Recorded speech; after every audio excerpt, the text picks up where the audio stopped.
Selamat pagi jemaat sekalian. Gimana rasanya 1 minggu lama atau tidak? Tergantung usia jawabannya. Ya. Tergantung usia. Biasanya yang usianya masih muda bilang 1 minggu, wah lama sekali ya. Tapi buat saya, nggak tahu, yang kayaknya seusia saya 1 minggu itu rasanya cepat sekali, saudara. Tapi dalam 1 minggu minimal kita bisa bertemu di hari Minggu. Seandainya Anda kangen dengan para gembala, dengan kami, dengan jemaat sekalian, datanglah juga hari Rabu malam. Datanglah juga sore hari Minggu. Kalau ada persekutuan-persekutuan yang lain, ya, datanglah supaya kita bisa ramai-ramai, kita bisa ketemu lagi, kita ngobrol-ngobrol.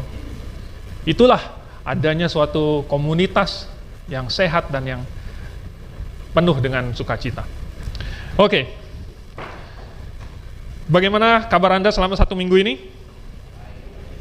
Ya, semoga sehat-sehat. Mari kita buka Alkitab kita di dalam Efesus pasal yang ke-6 ayat 12.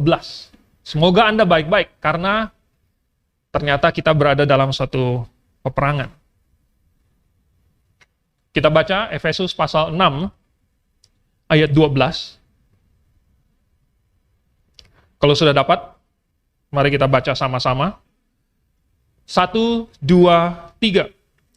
Karena perjuangan kita bukanlah melawan darah dan daging, tetapi melawan pemerintah-pemerintah, melawan penguasa-penguasa, melawan penghulu-penghulu dunia yang gelap ini, melawan roh-roh jahat di udara. Kita berdoa dulu. Bapa di surga, kami sungguh mengucap syukur karena kami berada di dalam kasih karunia.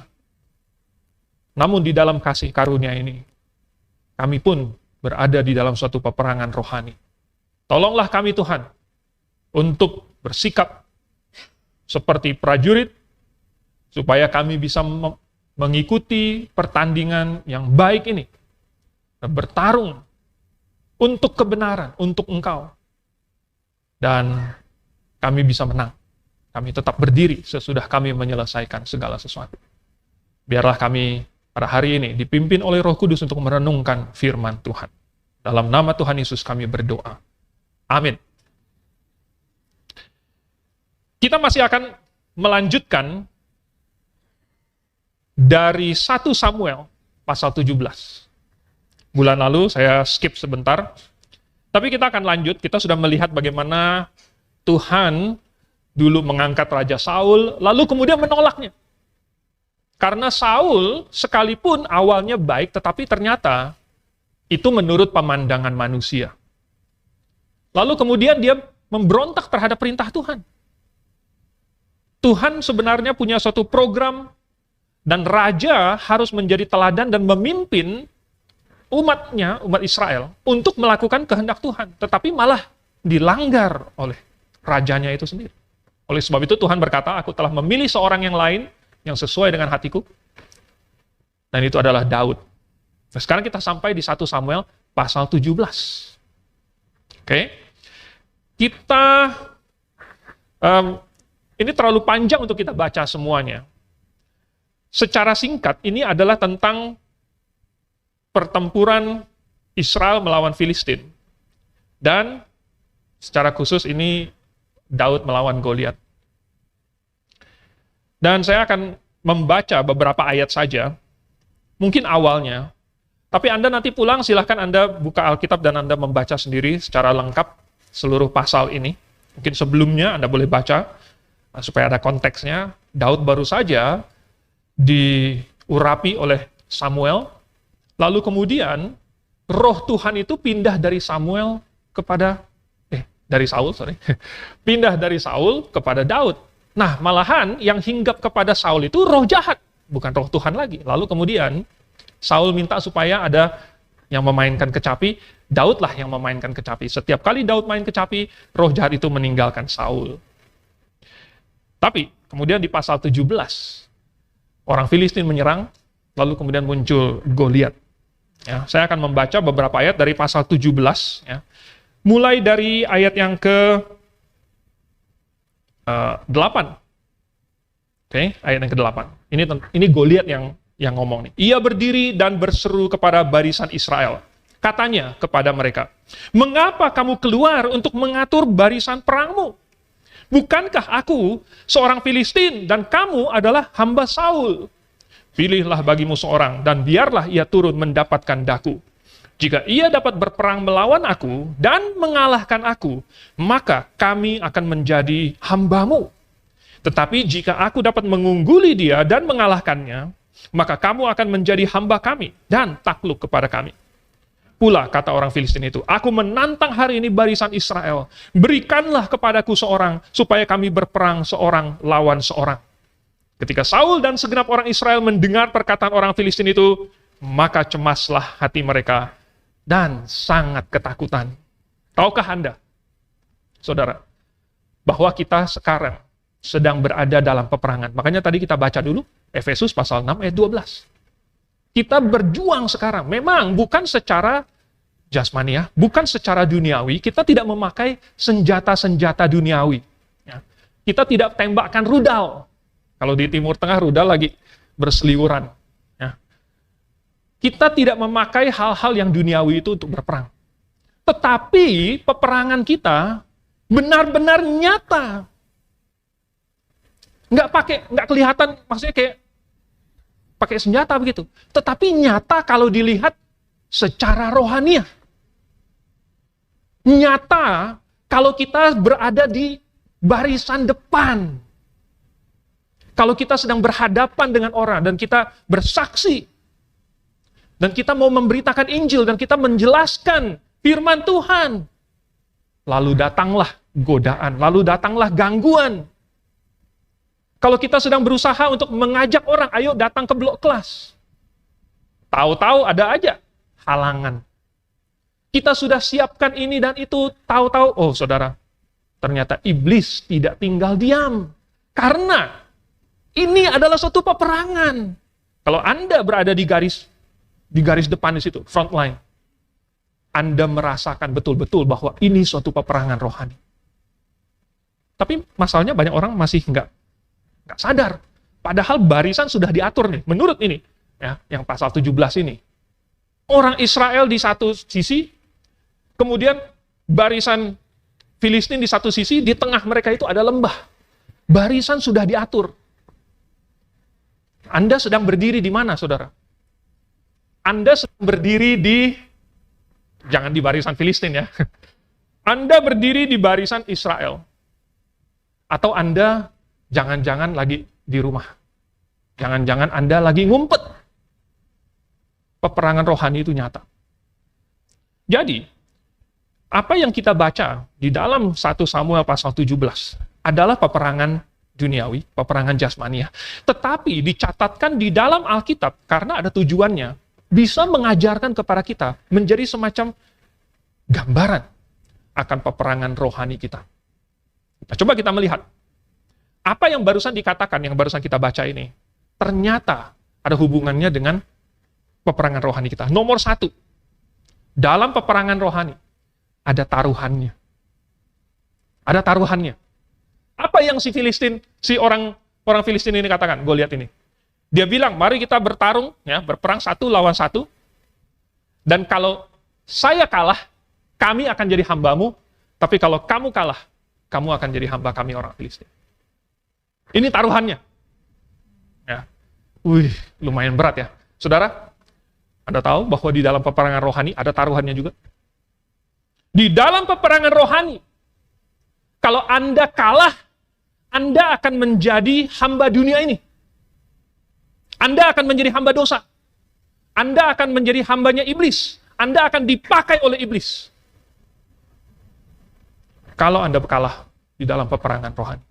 Kalau Anda menang, Anda akan menjadi senjata kebenaran. Anda dipakai oleh Tuhan. Anda sekarang sedang berperang. Tapi ada taruhannya. Peperangan rohani ini bagaikan suatu tarik tambang.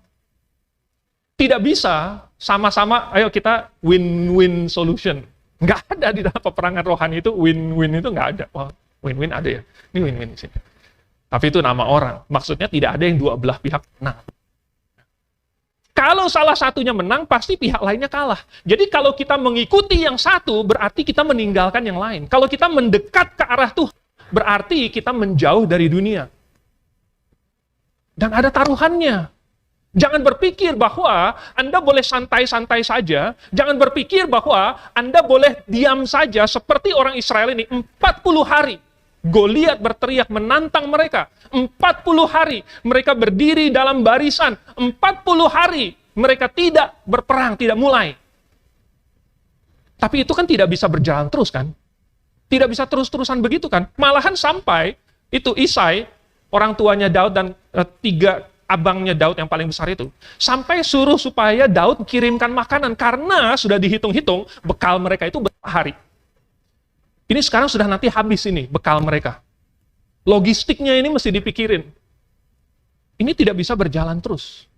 Selama mereka masih di barisan begitu, diam-diam lihat sana itu ini di seberang lembah begitu, tidak bisa berjalan terus seperti itu.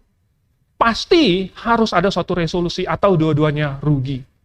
Jadi di dalam peperangan rohani pun, Anda tidak bisa hanya diam di tempat. Anda tidak bisa hanya bertahan saja. Entah Anda menang atau Anda kalah. Anda maju atau Anda mundur. Dan ada taruhannya.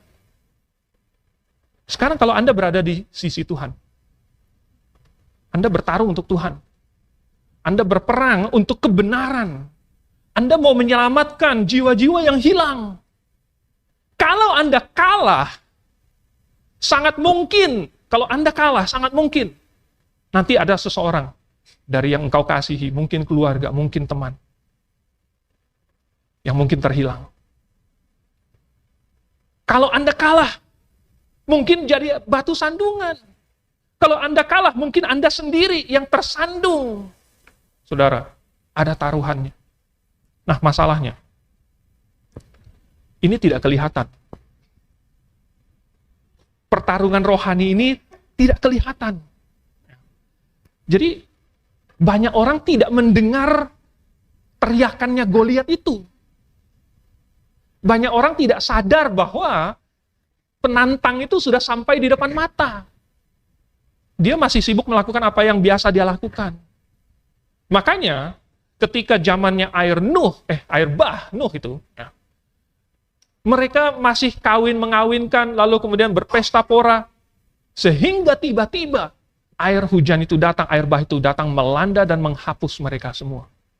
Karena mereka tidak melihat, tidak mendengarkan, tidak memperhatikan. Padahal Nuh sudah membangun bahtera itu 120 tahun lamanya. 100 tahun, mungkin 120 tahun. Pokoknya sudah ada monumen besar, sudah ada khotbah selama puluhan ratusan tahun, tetapi mereka seperti tidak mendengar. Bagaimana dengan orang zaman ini? Gak usah orang Kristen.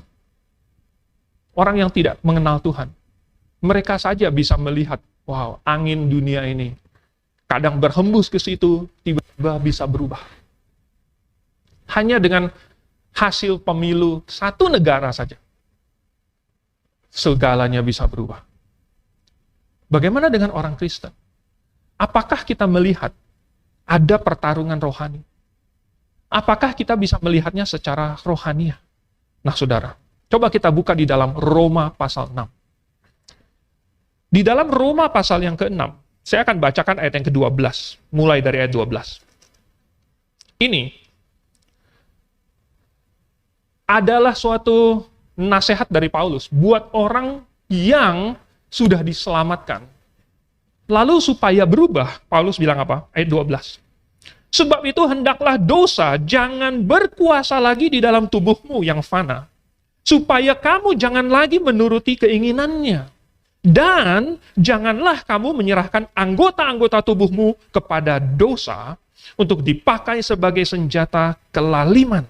Tetapi serahkanlah dirimu kepada Allah sebagai orang-orang yang dahulu mati, tetapi yang sekarang hidup. Dan serahkanlah anggota-anggota tubuhmu kepada Allah untuk menjadi senjata-senjata kebenaran. Dan kamu tidak akan dikuasai lagi oleh dosa, karena kamu tidak berada di bawah hukum Taurat, tetapi di bawah kasih karunia. Dulu hidup kita dipakai untuk memperbanyak dosa. Itulah yang manusia lakukan. Setiap hari, setiap saat, kita hanya memikirkan diri kita sendiri dan kita mengabaikan Allah. Itu dosa. Tapi itu dulu sebelum kita diselamatkan. Hidup kita, anggota-anggota tubuh kita dipakai untuk melakukan kejahatan. Oleh sebab itu maka, bahkan orang dunia ini bisa melihat orang-orang yang begitu jahat, yang menculik orang untuk dijadikan sandera, untuk diambil organ tubuhnya, untuk dijadikan budak, dan lain sebagainya. Betapa jahatnya orang-orang seperti itu layak untuk dihukum mati. Itu adalah dulu sebelum diselamatkan.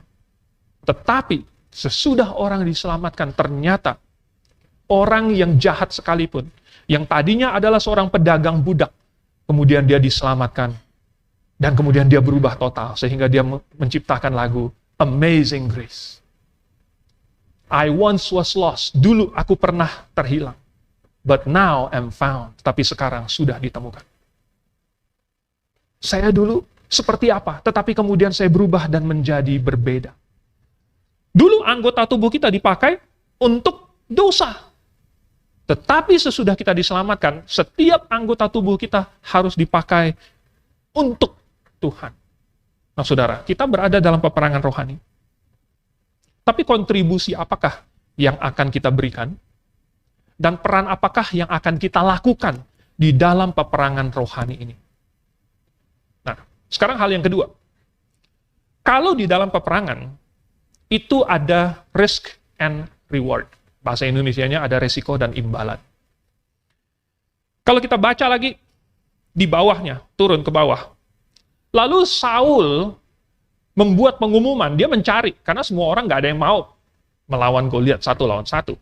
Lalu Saul memberikan janji hadiah, ya, bahwa barang siapa yang berhasil mengalahkan Goliat, itu ya, kemudian akan dikasih hadiah, kemudian anak perempuannya Saul akan diberikan kepadanya menjadi istri, artinya jadi menantu raja, kemudian dia dan kaum keluarganya akan dibebaskan dari pajak.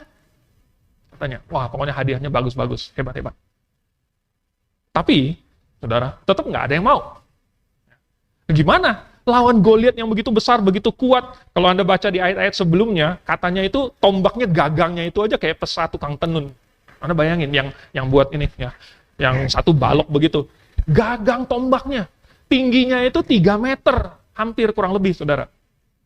Saya yang cuma 1,7 lebih dikit gitu, kira-kira ngelihatnya begitu, itu tinggal ditekan begitu, mati, saudara. Saul yang tinggi badannya 1 kepala di atas semua bangsa Israel pun nggak berani melawan si Goliat itu. Memang sih, hadiahnya itu jadi menantu raja. Wah, dikasih istri. Saya yakin mungkin anaknya Saul nggak jelek-jelek banget ya. Tetapi kalau mati gitu apa gunanya? Ya kan? Mau dikasih anak raja pun kalau mati nggak ada gunanya. Nah, Saul berusaha, atau setidaknya di dunia ini, kalau kita menilai suatu peperangan jasmania, tentu wajar kalau kita menghitung resiko dan imbalannya secara duniawi. Ya kan? Wajar dong. Kalau saya melakukan ini, ya kalau misalnya saya buka usaha, ada resiko, saya ada begini begitu, kalau saya investasi, ada resiko, begini begitu, dan kita hitung, kira-kira untung ruginya gimana? Kalau investasi, nanti untung cuma sekian, tapi kalah sama inflasi, berarti ujung-ujungnya rugi. Begitu. Dan lain sebagainya. Tapi kalau peperangan rohani gimana? Peperangan jasmaniah kita hitung secara jasmaniah. Peperangan rohani kita hitung secara rohaniah. Jadi kalau saya ikut dalam peperangan rohani ini, kira-kira resiko dan imbalannya ini gimana saya hitungnya? Gimana menghitungnya? Oke. Resikonya. Kita mulai dari resiko. Biasanya kita pahit-pahit di depan dulu. Ya. Coba saya bukakan di dalam Matius pasal 19. Dalam Matius pasal 19, ini Petrus nyeletuk. Ya. Tuhan, ayat yang ke-27, Petrus menjawab dan berkata kepada Yesus, Matius 19 ayat 27, kami ini telah meninggalkan segala sesuatu dan mengikut engkau, jadi apakah yang akan kami peroleh? Mungkin si Petrus, dia lagi ngitung-ngitung ya kan, ini kami meninggalkan segala sesuatu, mengikut Tuhan, ya. Tapi imbalannya apa? Jadi resikonya itu harus meninggalkan bapak, ibu, meninggalkan mungkin ya segala sesuatu lah ya. Kalau Anda baca yang di Markus dan yang di Lukas, ada lagi lebih lengkap, mungkin anak, saudara laki-laki, saudara perempuan, rumahnya, ladangnya, itu semua ditinggalkan. Jadi itu adalah resikonya, meninggalkan itu. Mungkin ada yang wah, serem juga ya, harus meninggalkan semua itu. Tapi, dibandingkan misalnya meninggalkan ayah, meninggalkan ibu, meninggalkan keluarga, ya anak, saudara, dan lain sebagainya, mungkin kalau hanya meninggalkan teman saja, kayaknya enteng. Ya kan? Dibandingkan harus memikul salib, dibandingkan nyawa, kayaknya meninggalkan kesenangan pribadi itu sangat remeh kalau kita banding-bandingkan. Tapi bagaimanapun itu adalah resikonya. Lalu kemudian di pasal yang kelima, masih di Matius pasal yang kelima, ini ada beberapa ucapan berbahagianya Tuhan Yesus. Di ayat yang ke-10, berbahagialah orang yang dianiaya oleh sebab kebenaran, karena merekalah yang empunya kerajaan surga. Berbahagialah kamu jika karena aku, kamu dicela dan dianiaya, dan kepadamu difitnahkan segala yang jahat. Bersukacita dan bergembiralah, karena upahmu besar di surga. Sebab demikian juga telah dianiaya nabi-nabi yang sebelum kamu. Wow, berat sekali ya. Dianiaya, dicela, terus kayak nabi-nabi lagi. Anda tahu nggak apa yang terjadi dengan para nabi? Mereka mati semua. Wow, Tuhan. Inikah resikonya? Tapi ingat, ini resiko. Artinya, siap dibayar, tapi masih belum tentu. Kan resiko. Ya, resiko itu artinya kita sudah siap bayar nih. Tapi belum tentu terjadi. Ini resiko. Jadi, kita siap untuk membayar harga maksimal, tapi ternyata seringkali kita belum dituntut untuk sampai membayar harga maksimal itu. Memang kita harus siap untuk mati. Tapi siapa di antara kita di sini yang sudah meletakkan nyawanya untuk kebenaran? Memang kita siap di penjara.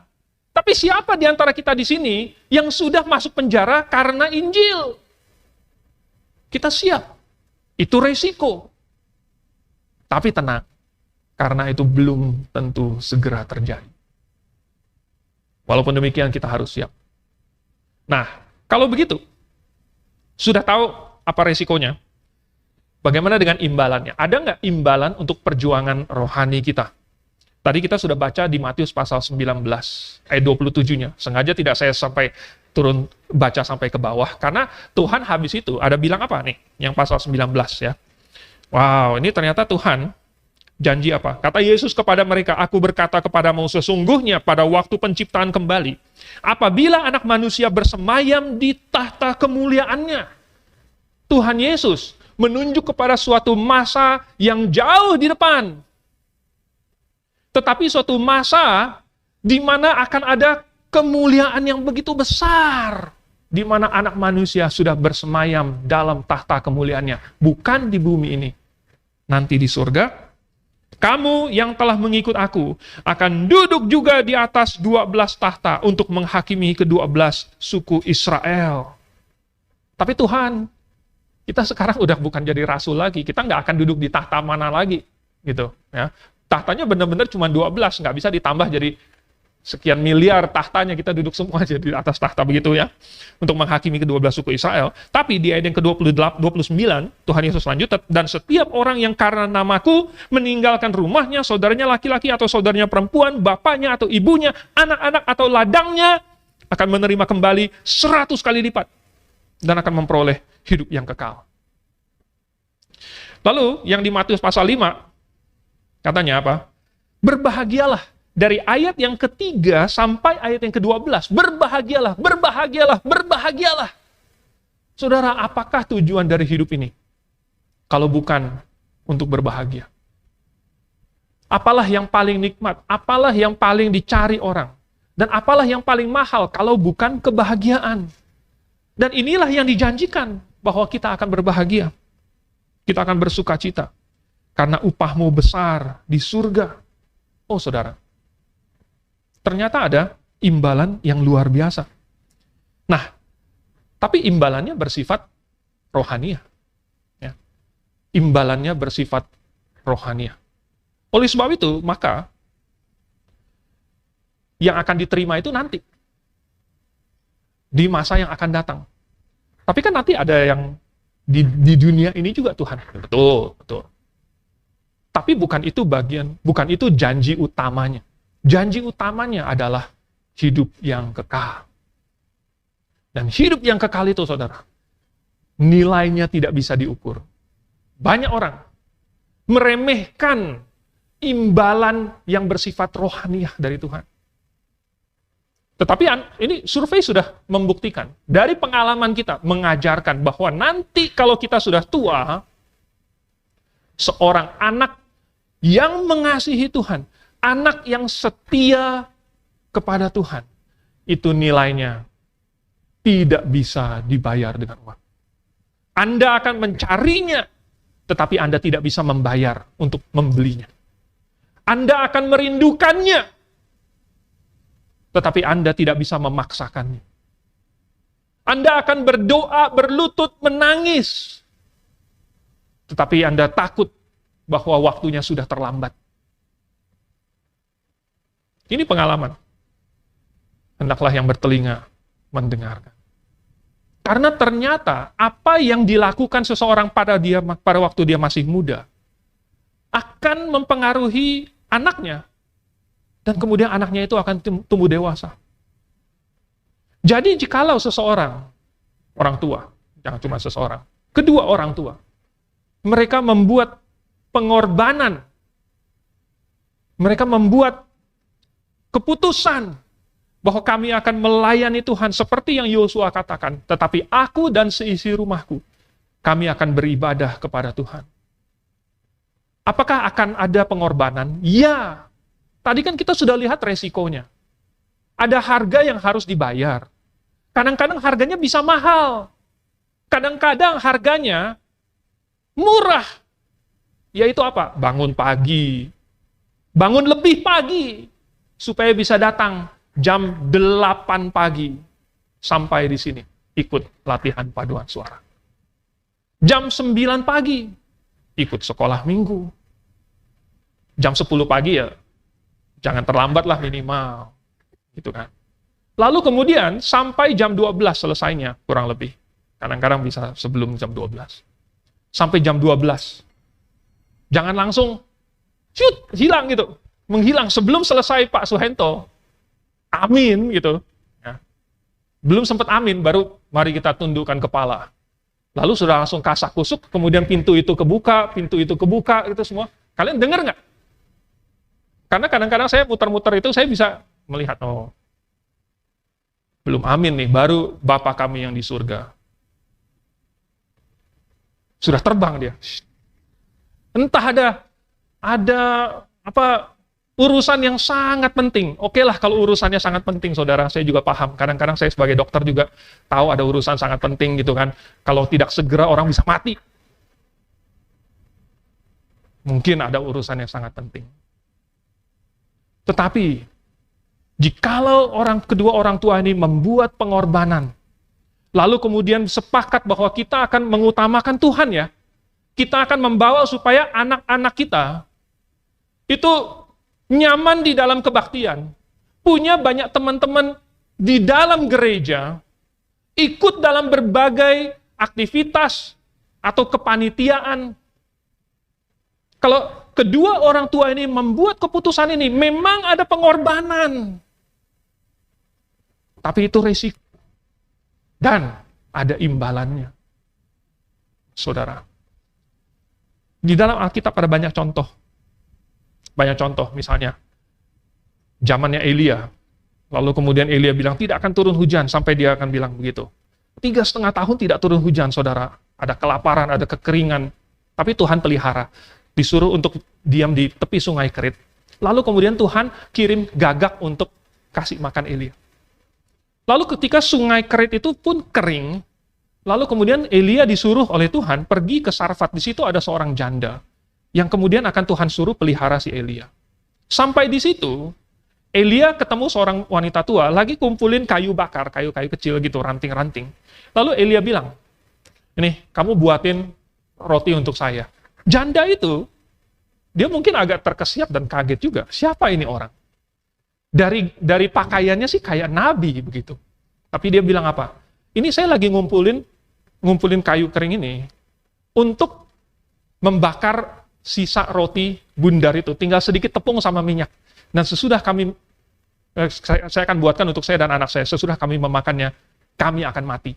Dan Elia dengan kejamnya, padahal sebenarnya nggak kejam, sesuai dengan perintah Tuhan. Nah, itu tidak pernah kejam. Sesuai dengan perintah Tuhan, bikin dulu untuk saya. Nanti baru bikin untuk kamu dan anak kamu. Loh, apa Elia nggak dengar? Tadi cuma sisa sedikit, cukup untuk dia sama anaknya. Tapi Elia bilang, bikin dulu untuk dia, nanti baru bikin untuk dia dan anaknya. Dan apa yang terjadi? Anda sudah tahu. Sesudah itu, kemudian, tepungnya tidak pernah habis. Dan minyaknya juga tidak pernah kering. Kemudian ada perempuan Sunem. Kali ini kaya raya. Ya. Kalau yang tadi janda di Sarfat, miskin papa. Kali ini perempuan Sunem, kaya raya. Lalu kemudian dia bilang sama suaminya, ini Nabi Tuhan, Abdi Allah ini, seringkali lewat daerah kita. Baiklah kita bikinkan satu bilik di rumah kita. Kemudian kita kasih tempat tidur, kita kasih meja, kita kasih bangku. Pokoknya setiap kali dia lewat, dia bisa nginep di sini. Dibikinkan. Kemudian Elia bilang, minta apa? Nggak berani minta apa-apa. Lalu kemudian dikasih. Elia bilang akan mengandung. Lalu kemudian dapat anak. Ternyata beberapa tahun sesudah itu, anaknya kemudian sakit kepala, kemudian mati. Perempuan Sunem ini langsung pergi mencari Elia lagi. Elia dibawa sampai kemudian menghidupkan anaknya itu lagi. Saya tidak mau seolah-olah ada orang Kristen berpikir bahwa di Grafe di sini mengkhotbahkan, ayo berikanlah kepada Tuhan, maka Tuhan akan tepungmu tidak akan habis, kemudian minyakmu tidak akan kering, kemudian kamu akan dapat anak, kemudian anakmu akan hidup kembali. Seolah-olah mengkhotbahkan suatu teologi yang sukses. Tetapi salah juga kalau saya tidak mengajarkan bahwa Tuhan tidak pernah menerima persembahan tanpa membalasnya berkali lipat. Bukan tujuannya untuk mengajarkan supaya, ayo berikan, nanti Tuhan akan lipat gandakan kayak money itu, kayak ada scam, ya, penggandaan uang gitu. Tuhan bukan skema piramid, ya. Tuhan bukan MLM, Tuhan bukan itu pencucian uang dan lain sebagainya, enggak. Tetapi Tuhan mengajarkan bahwa apa yang dipersembahkan kepada Tuhan tidak akan kembali dengan sia-sia. Sekalipun Samuel dipersembahkan kepada Tuhan, kepada Imam Eli, ketika dia masih kanak-kanak kecil yang masih kecil betul. Tetapi kemudian Tuhan berkati Hana lagi, 7 anak sesudah Samuel. 1 diberikan kepada Tuhan, 1 yang diminta dari Tuhan, dan diberikan kembali kepada Tuhan. Lalu kemudian Tuhan kasih 7 lagi sesudah itu. Oh saudara, tetapi contohnya banyak. Ternyata Tuhan sekalipun tahu ada resiko, Tuhan kasih tahu juga ada imbalan yang besar untuk ikut berperang dalam peperangan rohani ini. Ada satu kasus studi yang menarik tentang bangsa Israel. Ya. Tentang bangsa Israel ini, Tuhan ada perintah untuk menguduskan hari Sabat. Untuk menguduskan hari Sabat, maka dilarang untuk bekerja. Nah, maunya Tuhan ini apa? Tuhan memakai hari Sabat ini sebagai lambang dari perhentian atau peristirahatan, yaitu dirinya sendiri. Jadi, barang siapa yang menguduskan hari Sabat, itu menyisihkan satu hari untuk Tuhan. Ya. Karena menguduskan itu artinya untuk mengkhususkan. Jadi dia tidak bekerja, dia tidak buka dagangannya, dia tidak ngerjain ladangnya, dia tidak sibuk dengan urusan-urusan duniawinya, tetapi dia menggunakan satu hari itu untuk beribadah kepada Tuhan, lalu untuk membaca dan merenungkan firman Tuhan, supaya dia tahu apa yang Tuhan inginkan. Dan dia bukan hanya hidup sekedar untuk melakukan pekerjaan-pekerjaan itu. Dia hidup untuk memakai hal-hal yang dia miliki untuk Tuhan. Karena fokusnya ditujukan kepada Tuhan. Dan satu hari dalam satu minggu itu, Tuhan mau supaya dia beristirahat. Tapi istirahat itu bukan artinya tidur 24 jam. Dikuduskan beristirahat itu adalah beristirahat dari pekerjaan duniawi. Dan coba sekarang fokuskan atau tune in lagi, diluruskan dengan yang rohaninya, supaya cocok. Yang jasmaniah cocok dengan yang rohani, dipimpin oleh yang rohani. Nah, saudara, bangsa-bangsa lain bingung. Semua orang suka duit, semua orang mau makin kaya, tapi orang Israel ini nggak mau. Mereka malah tutup toko pada hari Minggu. Ya. Nehemia sampai marah-marah waktu dia lagi bikin tembok Yerusalem kembali. Karena bahkan itu pembesar-pembesar Israel sendiri, Yudea sendiri, mereka tetap bekerja, mereka tidak menguduskan hari Sabat. Orang lain semuanya bingung, kenapa justru pada hari Sabat malah orang Israel tidak bekerja. Bukan orang Israel tidak mau uang, bukan orang Israel tidak mau kaya, tetapi orang Israel lebih menghargai Tuhan daripada uang. Orang Israel lebih mengutamakan hal rohani daripada uang. Itu yang Tuhan inginkan. Nah, tetapi ternyata bukan cuma hari Sabat, ternyata ada tahun Sabat. Ternyata ada tahun Sabat di dalam Imamat pasal yang ke-25. Anda boleh buka. Imamat pasal yang ke-25, saya bacakan mulai dari ayat 3. Sebenarnya Anda boleh baca seluruh pasal ini, lumayan bagus. Ya. Imamat pasal yang ke-25, Tuhan bilang apa? Saya mulai dari ayat yang ketiga. 6 tahun lamanya engkau harus menaburi ladangmu, dan 6 tahun lamanya engkau harus merantingi kebun anggurmu, dan mengumpulkan hasil tanah itu. Tetapi pada tahun yang ke-7, haruslah ada bagi tanah itu suatu Sabat. Masa perhentian penuh, suatu Sabat bagi Tuhan. Ladangmu jangan kau taburi, dan kebun anggurmu jangan kau rantingi. Dan apa yang tumbuh sendiri dari penuaianmu itu, janganlah kau tuai, dan buah anggur dari pokok anggurmu yang tidak kau rantingi, janganlah dipetik. Tahun itu harus menjadi tahun perhentian penuh bagi tanah itu. Wow.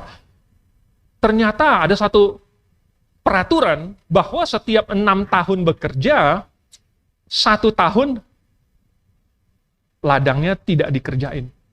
Nah, bukan berarti nggak bekerja sih. Bukan berarti 1 tahun santai-santai, hahaha, begitu. Bukan itu perintahnya. Tetapi ladangnya yang beristirahat. Ya, orangnya nggak disuruh beristirahat 1 tahun penuh. Itu kerjanya tetap 6 hari, kemudian beristirahat 1 hari. Tetapi tanahnya beristirahat. Tetapi apakah orang Israel pernah melakukan ini? Tidak. Ternyata orang Israel, mereka tidak pernah beriman, sehingga pada tahun yang ke-7 itu, mereka lagi berpandang-pandangan, gimana, kita kerjain nggak? Kita bajak nggak? Kita taburi atau tidak? Dan mereka tidak pernah melakukan perintah ini. Sehingga Tuhan akhirnya di pasal yang ke-26 sudah kasih tahu duluan. Di pasal yang ke-26 baru beda 1 pasal, Tuhan sudah kasih tahu kepada mereka apa yang akan terjadi seandainya mereka melalaikan perintah ini. Pasal yang ke-26. Tentang kutuk. Ya. Dari ayat yang ke-33. Tetapi kamu akan kuserahkan di antara bangsa-bangsa lain, dan aku akan menghunus pedang di belakang kamu, dan tanahmu akan menjadi tempat tandus, dan kota-kotamu akan menjadi reruntuhan. Pada waktu itulah tanah itu pulih dari dilalaikannya tahun-tahun Sabatnya selama tanah itu tandus, dan selama kamu tinggal di negeri musuh-musuhmu. Pada waktu itulah tanah itu akan menjalani Sabatnya dan dipulihkan tahun-tahun Sabat yang belum didapatkannya. Di dalam 2 Tawarik pasal yang terakhir, kemudian pada saat orang Yehuda itu dibawa ke pembuangan di Babel, di situ catatan Tawarik mengatakan bahwa sampai digenapinya masa Sabat dari tahun-tahun Sabat yang dilalaikan itu, 70 tahun sesuai dengan Yeremia. Ternyata selama 70 kali 7, mungkin kurang lebih 490 tahun, mereka tidak pernah melakukan Sabat tahunan itu satu kali pun.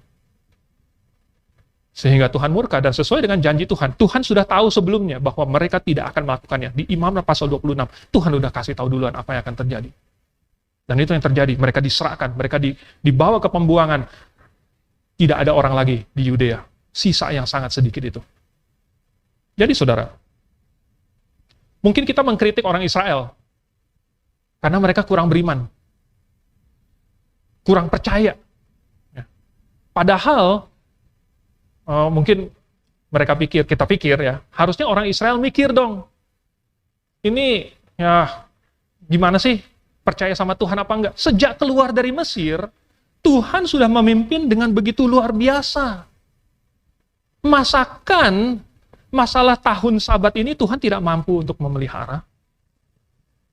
Kita mungkin mengkritik mereka, tetapi apakah hari ini kita memiliki iman yang lebih dibandingkan orang Israel? Nah, saya masih belum bicara tentang yang peraturan-peraturan lain, saudara. Seperti misalnya tiga kali setahun, orang Israel harus pergi ke Yerusalem. Di Keluaran pasal 34, Tuhan kasih peraturan itu sekaligus. Peraturannya itu adalah semua laki-laki usia 12 tahun ke atas harus pergi ke Yerusalem untuk beribadah kepada Tuhan. 3 kali setahun. Dan Tuhan sekaligus kasih satu janji bahwa jangan kamu takut bahwa kamu akan meninggalkan rumah kamu, meninggalkan ladang kamu, meninggalkan anak istri kamu di rumah. Sementara kamu pergi ke Yerusalem. Tuhan akan membuat supaya tidak ada bangsa di sekelilingmu yang menginginkan tanahmu. Tuhan akan bikin supaya mereka semuanya ketakutan dan tidak berani menyerang.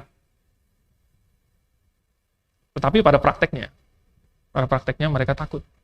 Orang Israelnya yang takut ya, bukan bangsa-bangsa yang lain.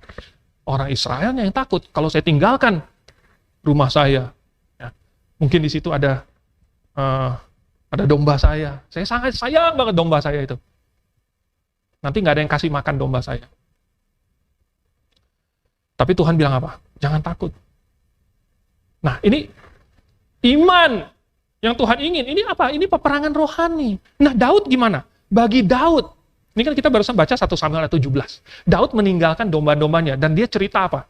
Waktu dia sedang menggembalakan dombanya itu, saudara, ada resiko nggak? Wah, Daud menggembalakan domba-domba ayahnya. Ternyata resikonya itu menghadapi beruang dan singa. Daud mengasihi domba-dombanya ini. Daud mencarikan tempat yang terbaik untuk domba-dombanya ini. Makan rumput, minum air, beristirahat. Dan Daud rela menyerahkan nyawanya bagi domba-dombanya. Sehingga ketika datang singa, gembala yang tidak baik akan lari. Ketika datang beruang, gembala yang tidak baik berpikir apa? Saya nggak perlu lari cepat-cepat. Yang penting saya lari lebih cepat dari domba yang paling lambat aja. Karena yang ditangkap nanti domba itu. Sayanya lolos. Saudara. Tapi Daud, dia apa? Dia menangkap jenggot. Wow. Datang singa, ditangkap jenggotnya, saudara. Dipukul. Tuk. Singanya yang kabur. Beruang. Dilawan sama Daud. Tapi itu resiko.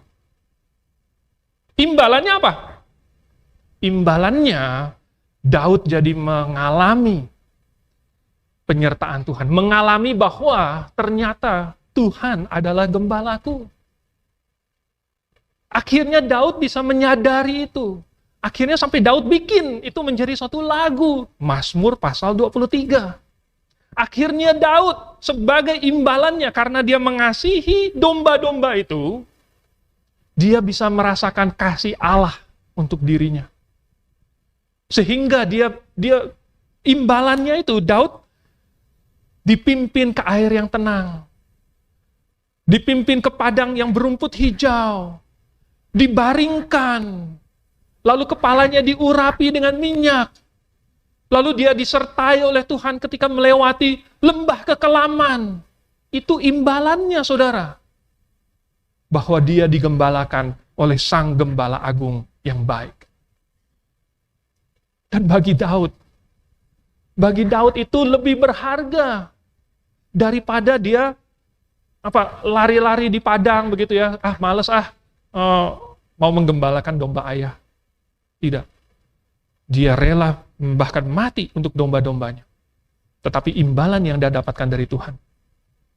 Bukan material. Karena domba-dombanya ya begitu aja. Nggak tiba-tiba langsung melipat ganda. Gitu. Imbalan yang Daud terima bukan material. Tapi rohani. Tapi bagi Daud itu worth it. Karena yang dia dapatkan jauh lebih berharga daripada domba-domba yang fisik. Nah saudara, dalam peperangan rohani kita, ada risiko dan imbalan.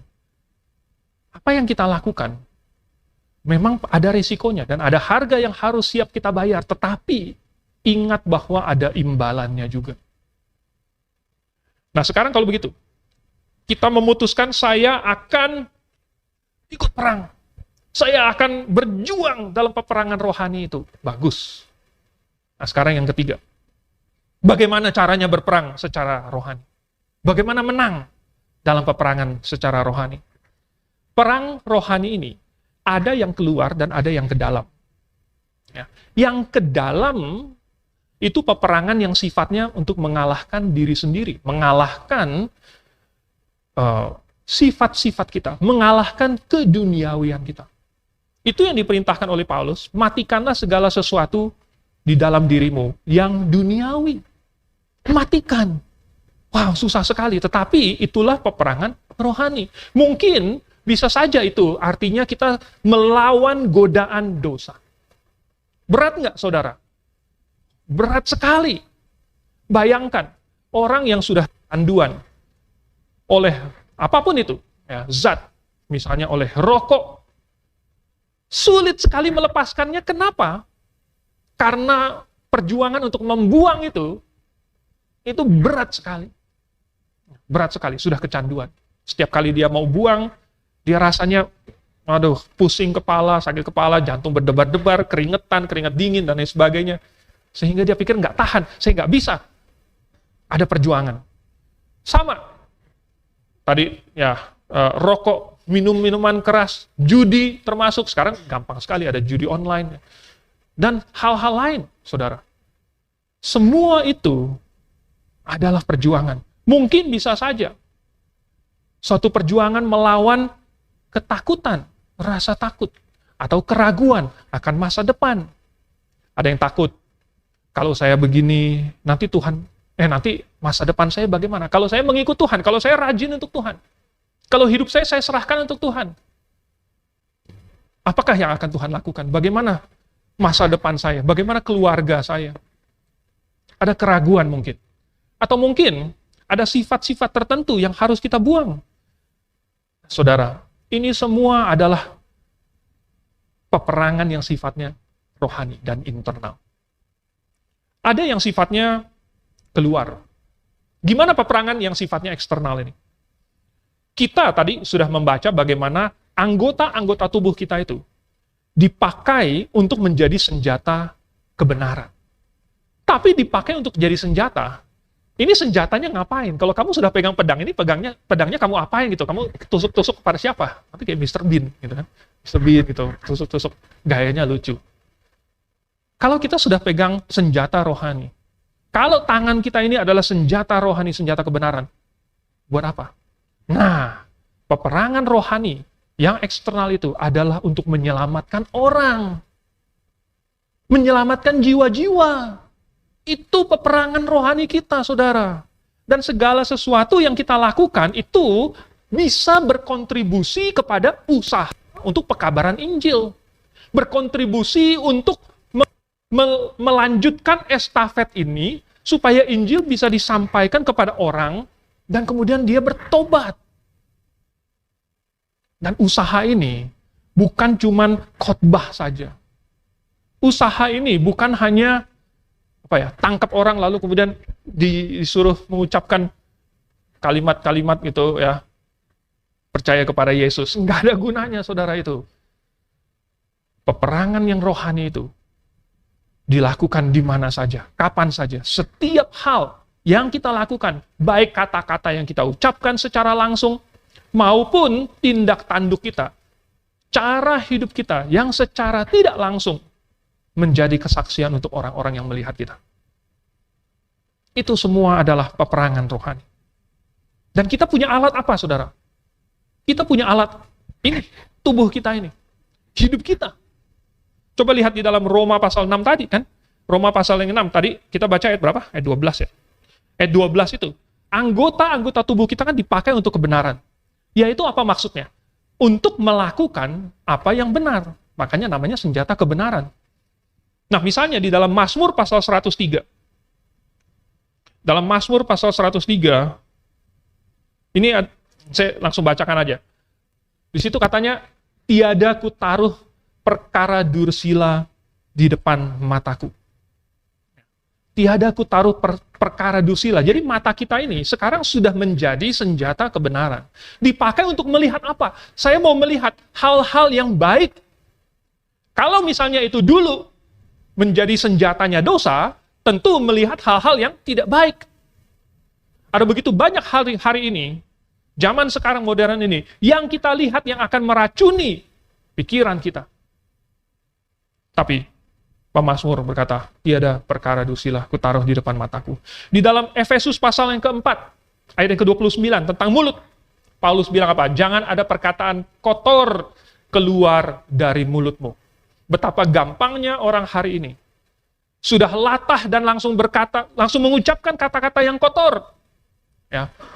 Yang ada binatangnya, atau dipotong sedikit, annya dibuang, tapi cuman jingnya di belakang saja. Jadi dia pikir dengan memotongnya di tengah begitu aman, nggak kotor lagi gitu. Atau yang NG-nya diganti menjadi R, begitu ya. Gampang sekali dia membuat ini pembenaran untuk dirinya sendiri, padahal apa yang keluar dari mulutnya itu kotor. Tapi tapi pakailah perkataan yang baik untuk membangun di mana perlu. Itu mulut kita dipakai untuk senjata yang kotor atau senjata yang bersih, yang baik. Di dalam Amsal pasal 31. Nah, ini bagus juga untuk coba kita buka. Amsal pasal 31. Mulai dari ayat yang ke-17-nya. Ini ternyata ada gambaran ya, tentang perempuan yang ideal. Tapi ternyata laki-laki sebenarnya bijaksananya juga mengikuti template yang sama. Ayat 17, ia mengikat pinggangnya dengan kekuatan. Ia menguatkan lengannya. Ia tahu bahwa pendapatannya menguntungkan. Pada malam hari pelitanya tidak padam. Tangannya ditaruhnya pada jentera. Jari-jarinya memegang pemintal. Tangan kita ternyata rajin berbuat baik. Rajin bekerja menghasilkan. Rajin, ayat yang ke-20, menolong orang yang membutuhkan. Mengulurkan tangannya kepada mereka yang tertindas, kepada yang miskin. Tangan kita bisa dipakai untuk hal-hal yang buruk, tapi bisa juga dipakai untuk hal-hal yang baik, untuk menjadi berkat untuk orang lain. Lalu bagaimana dengan kaki? Roma pasal 15. Pasal 15. Betapa indahnya, Roma pasal 10 ayat 15. Betapa indahnya kedatangan kaki mereka yang membawa kabar baik. ITB 1 menerjemahkan kedatangan. ITB 2 apa? Kedatangan atau kaki? Kalau di bahasa Inggrisnya, how beautiful are the feet of them. Betapa indahnya kaki mereka yang membawa kabar baik. Kaki kita ternyata bisa dipakai untuk membawa kita ke tempat-tempat yang tidak baik.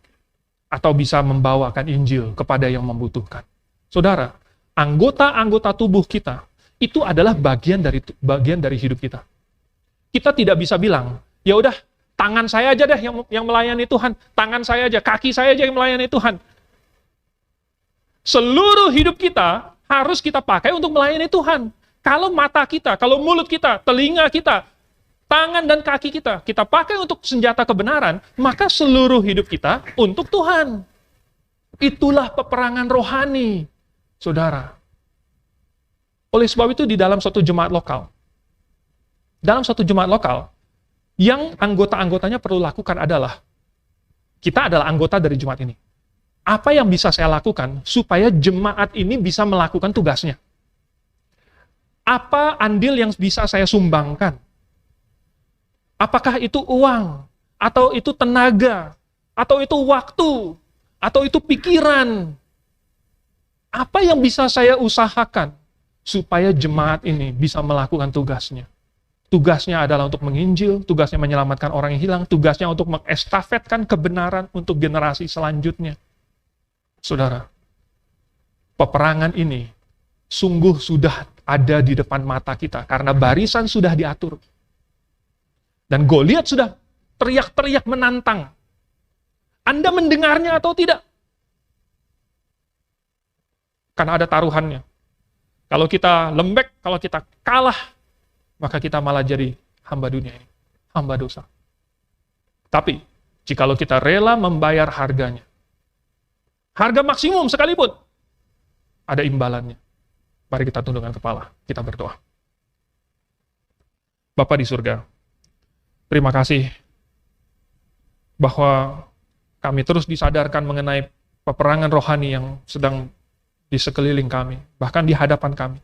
Dan kami berada di dalamnya, baik kami suka atau tidak. Tetapi berikanlah kami Tuhan, suatu hikmat yang dapat memimpin kami kepada keputusan-keputusan yang benar. Supaya kami melihat hal-hal yang rohani dan melakukannya. Dengan demikian maka kami tidak terjerembab ke dalam dosa dan kepada makin menjauh dari Engkau. Kami mengucap syukur dan kami serahkan diri kami, keluarga kami, jemaat ini ke dalam tangan-Mu dalam nama Tuhan Yesus. Amin.